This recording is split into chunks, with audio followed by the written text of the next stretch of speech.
everybody. I'd like to welcome you to the 7 Degrees of Change Charter School Marketplace podcast. And today we have Mr. Todd Lassiter, who is in the childcare business and has been for quite some time. So Todd, if you would, just dive right in and give us your personal history, if you would. Okay. Well, I'm originally from Asheboro, North Carolina, very close to Greensboro here, and High Point, where we are today. And I grew up, lived most of my life in this area, and I went to college at UNC Asheville for my undergraduate and UNC Greensboro for my graduate degree. So I've been in the state most of my life, and I did come back to Asheboro, and I had a mission to open a really high quality Christian childcare center in that area. And we were able to do that in 2002. In fact, it was the first 5-star Christian childcare center in Randolph County. And it still is today. We're still operating. This is going on our 22nd year. So I have a passion for the education and care of young children. And so I've made it my career focus. Well, so you have a young child coming up in your family soon, I understand. I do. I've got my first grandchild coming actually next month. Very jealous. Yes, she'll be here somewhere around March 8th. So really looking forward to meeting my first grandchild. That's fantastic. So you got one son, and he lives in the area as well? Or? Yeah, and Dakota is also in the area. He lives in Asheboro as well. And he actually is doing the same track that I did. He opened his first child care center last year, and he's doing very well. This is his first year, but it looks like that he's got many more successful years ahead of him. So I'm very proud of it. That's fantastic. So it's a mission-based business. It's not just, setting up shop. That's right. Mission-based business. So in the childcare industry, you've been at roughly a quarter century. What are the changes you've seen in the industry?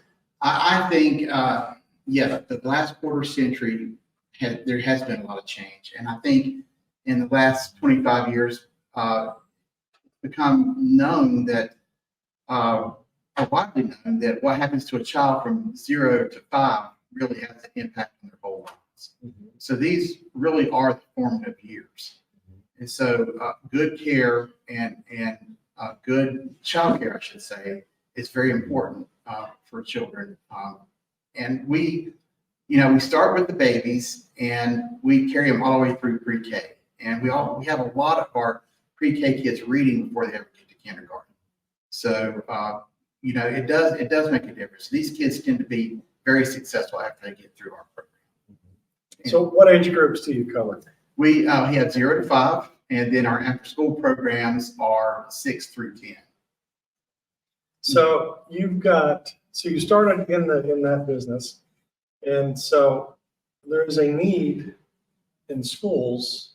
So you've got before care and after care, where you've got a number of working families. I remember when we started, there were a lot of volunteer moms.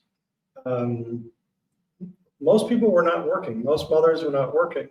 Then really the first shift was after the Gulf War, when a lot of mothers went back to work. And you saw the number of volunteer hours drop dramatically and the number of working moms jumping up. And so there was a much greater need for childcare for the students. And so when we grew, we had a company come in and do before and after care. And the premise being that for the mothers and fathers that have to be at school early, or be at work rather, they need a place for their child to go that's safe and on site. And then for aftercare, the same situation, rather than your child getting on a bus or getting on a van and going to the Y or whatever the group is and pay more money, that they would be on site in a school aftercare. So you've started tell us, if you would, about the program you've got and how it works and where it is and so on. So the after-school program that I started with, well, it was about a year after we started Shepherd's Way. We did realize that there was a need an after-school program because most, the schools are out around 2:30, 2:45. Most parents don't get off work until 5 o'clock. So we had a strong demand in our first year that we were open for an after-school program. So we did open that after that first year, and it filled up immediately. So we did realize that there was a huge need for that, and we were able to fill that niche. And to this day, our after-school program is running very strong. So that's in your facilities. Right. How does that work on an on-site school program? Actually, so an on-site, K-12, whatever, a regular in a charter school, as opposed to at your center. How does that work? Right. Okay. So it's different in that with Shepherd's Way, we're operating on our own campus. With a charter school or another type of school that a public school, the children are already at the school. So what we do is we bring our program to that particular school. Say it's a charter school, say it's Phoenix. We bring our staff on site and we operate the after school program on their campus. And so it's very convenient for the children and it's very convenient for the parents. The kids, a lot of them will be in the same classroom at the end of the day. They had, their regular passport camp. So they have a safe place to be from 2:30 to 6 o'clock or 5:30.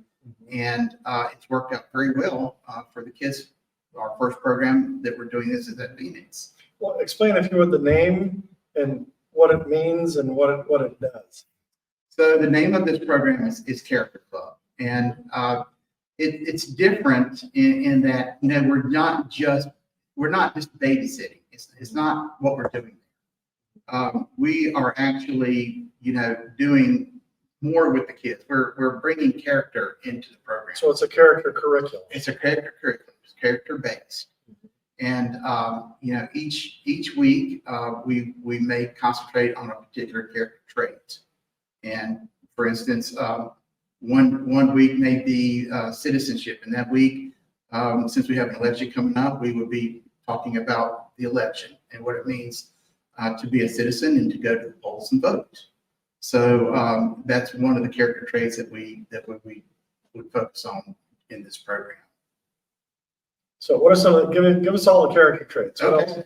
Another one would be empathy. Actually, I think you got some of the books right over there. If you want to grab the books, the curriculum books right on the other side. I saw that we had a stack there. Oh yeah. So maybe if you could kind of show the books and see what the kind of the premise for some of the lessons that you're giving to the kids in the aftercare program. Sorry. All right.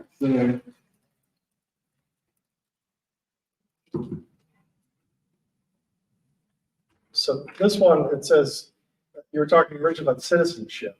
So like this one, it says Cameron's crayons. And so it's a book on citizenship. So looking at this, it shows about the election process, hold up your hand to vote, that you should vote. It's being a responsible citizen is part of citizenship.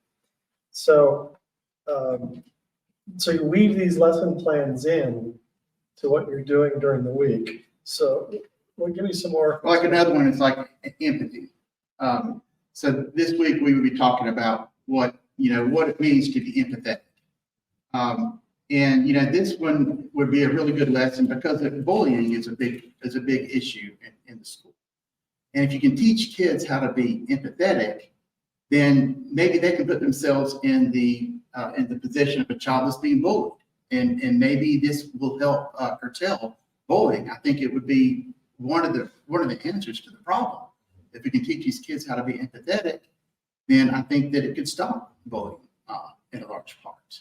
Well, so you got trustworthiness, and in this story, it's about being reliable and trustworthy.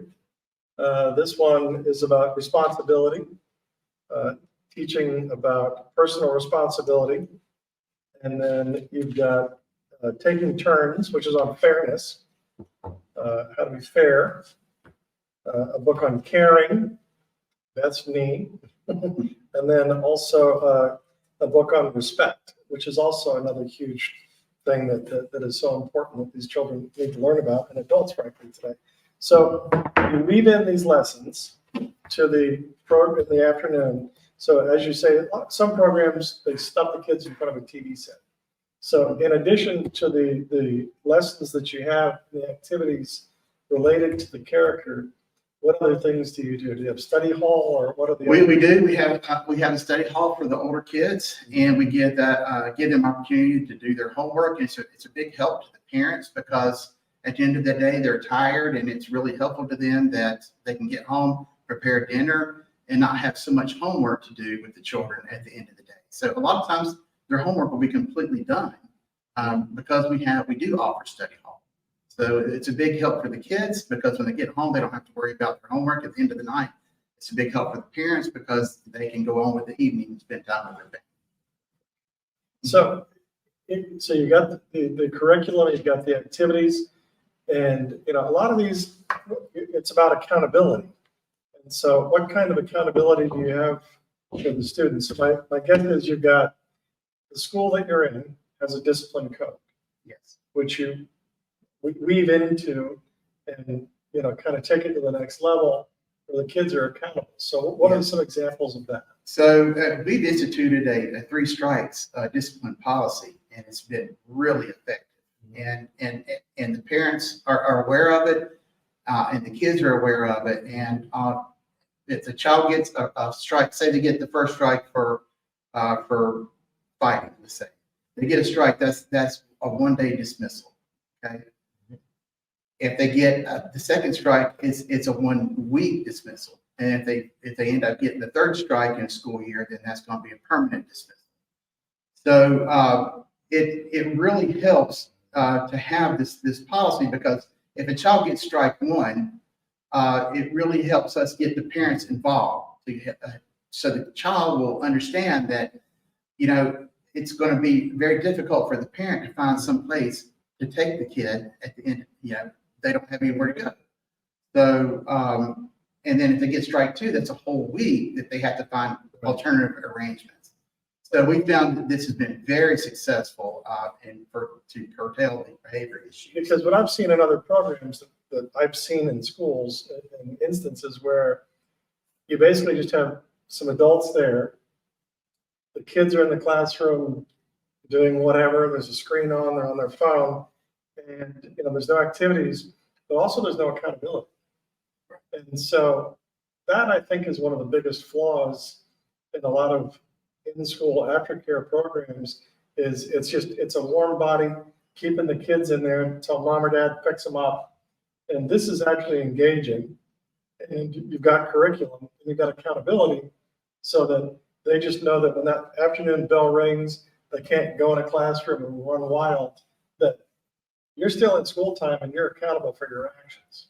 That's right. It's all about character. And again, the parents are involved, because they want the children to stay in character club. Mm-hmm. It's good for them to stay in character club. The parents know that they're in a safe place, mm-hmm. and it's worked very well for us and for the families. Well, so the families are engaged. How about, so you've got support staff at schools that are always looking to make extra revenue. Do you hire support staff from the school to come in and be part of the character club team? We offer the staff the first option. We do have several, maybe up to 50% of our staff are teachers who are already there during the day, who would like to have extra income for whatever the reason.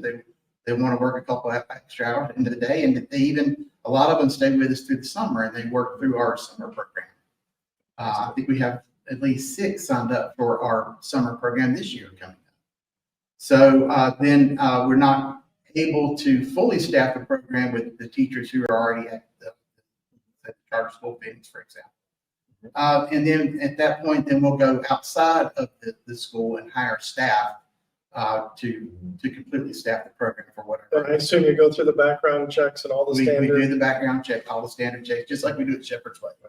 and they have to comply with the curriculum and understand it, and so they're teaching it again. It's That's not right. a warm body sitting there on their phone That's right. while there are kids running rampant in the classroom. That's right. That's right. Which is, again, I've seen that too many times. That's why I'm glad that there's accountability. So you've got the aftercare, so the parents are engaged, you've got staff engaged, so that they don't have to leave. If they want to get an extra job in the afternoon, they can make extra money and stay on site, which is good for them, but it's also good for the students because there's continuity, because the same people that are there during the school day are there in the afternoon.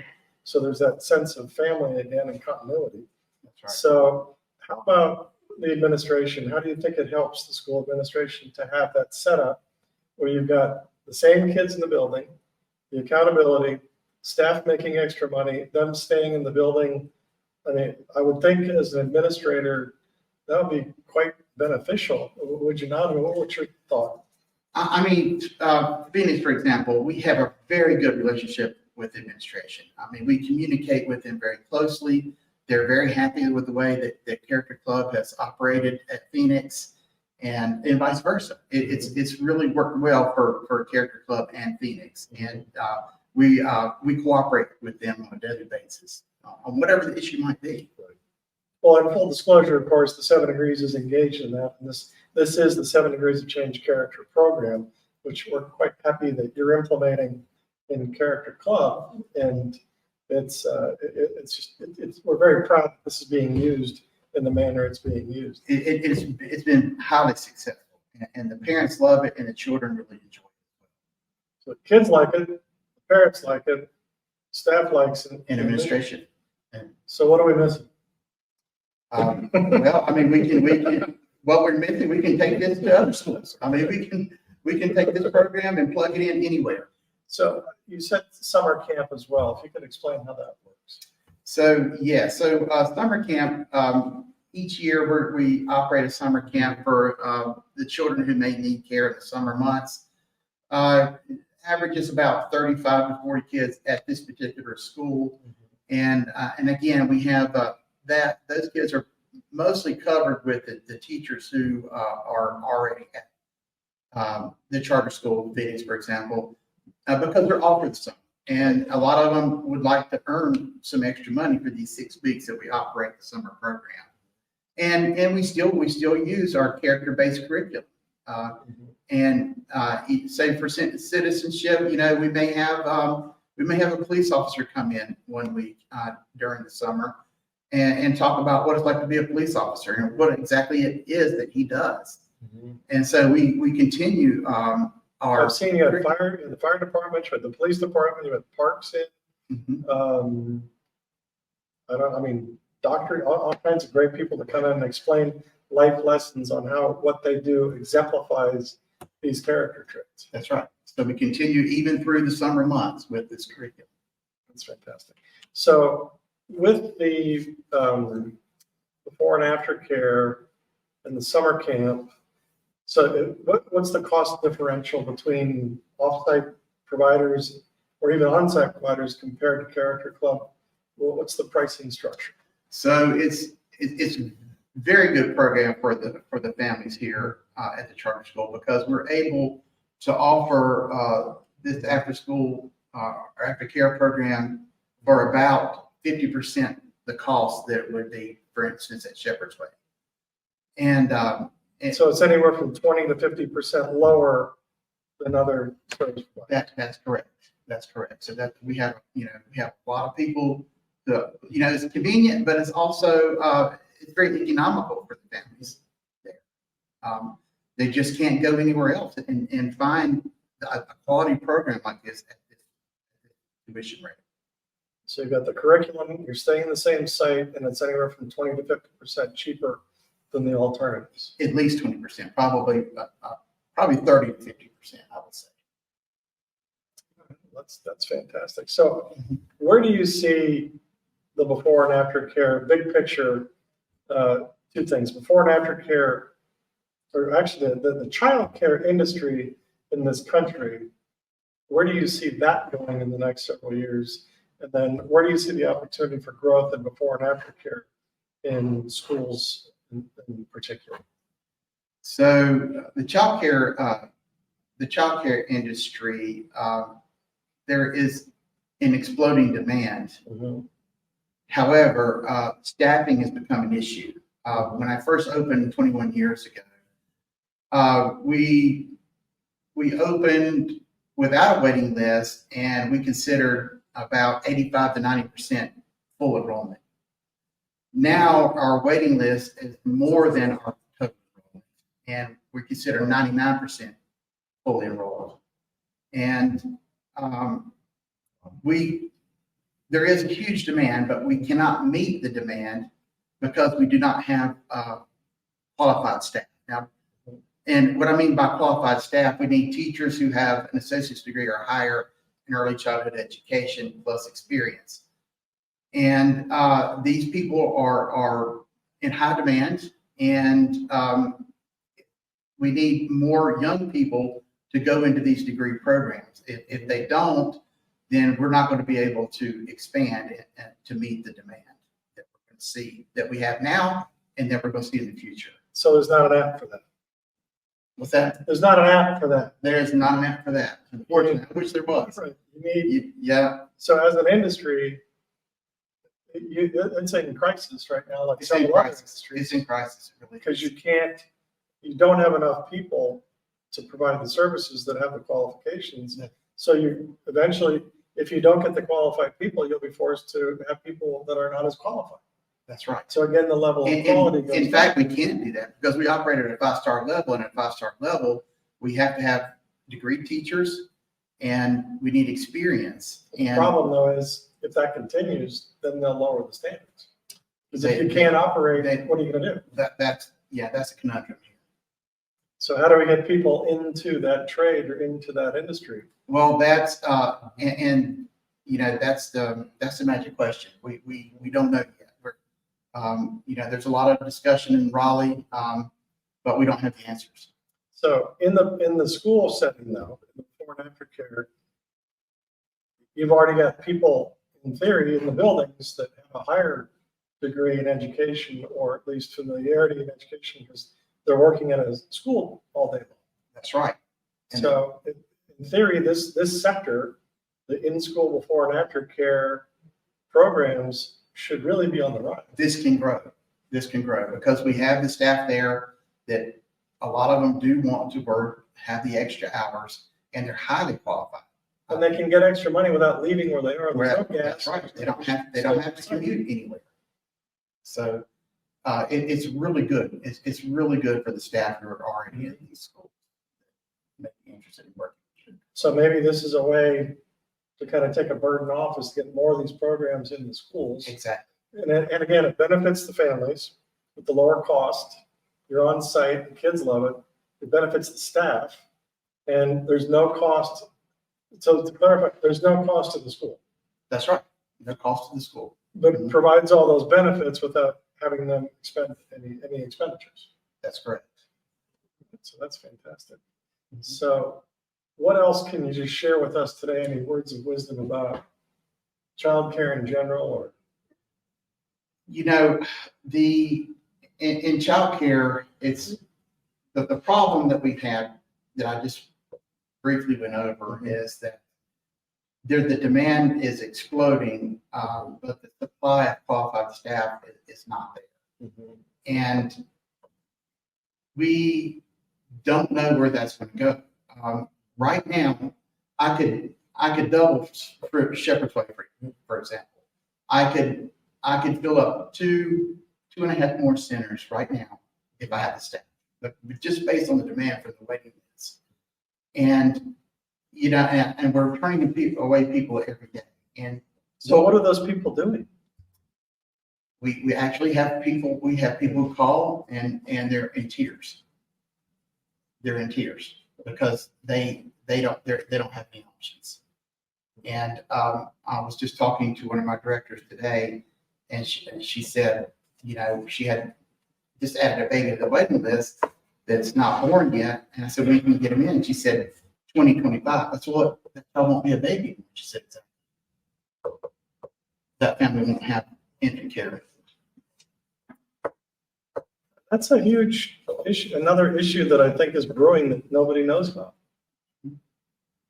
We'll add that one to the list of things we need to keep an eye on. Right, that's right. And we're, there's, until people start going into these degree programs for early childhood education, young people are not really going into it like they once were. So I wonder if there's a way to get the K-12, maybe try and get the kids involved in the upper grades to get them to work with the lower grades.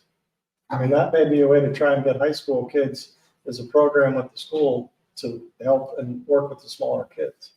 I mean, that may be something to get the. that would be something, that would really be something to investigate. Because if we can get them interested in it, then maybe we can get them involved. And make it a positive experience, so it's something they want to go. That's right. So that actually may be another level within the charter school world in particular, where it can be innovative, is to get the K-12 schools to try and work it out with the sophomore, juniors, and seniors to maybe get credits or get hours to be trained and go work with the smaller kids. I think that's a great idea. I mean, Maybe we just solved the problem today. That's right. We would welcome that at Shepherd's Way. Because they can try it and they can see, well, maybe this is something that because you have to have a heart. It's like teaching. It's a passion, and Right. You have to have it. You got to have the heart. So if they could come in and see what it's like, then they can see, maybe they would have a heart for it. And they can do it in the same school. So if you're a junior in high school, you're on the same campus, then you can go into the aftercare and work with those kids and be trained. And then maybe that'll get you excited about going into childcare. At least go get an associate's degree right after to go into it. I think it'd be worth exploring. Maybe that's something we need to look into. Absolutely. All right. I think that was very productive. And we're just about at our time limit there. So is there anything you want to say in closing? I think that's it. I think we covered a lot here. All right. Well, until next time, thank you very much for your time, everybody. Again, this is Todd Lassiter from Character Club. And the information will be available on social media and on the website on how to access Todd and see if you have an interest in him working with you at your school. So thank you very much and have a wonderful day. We appreciate your time. Thank you. Thank you.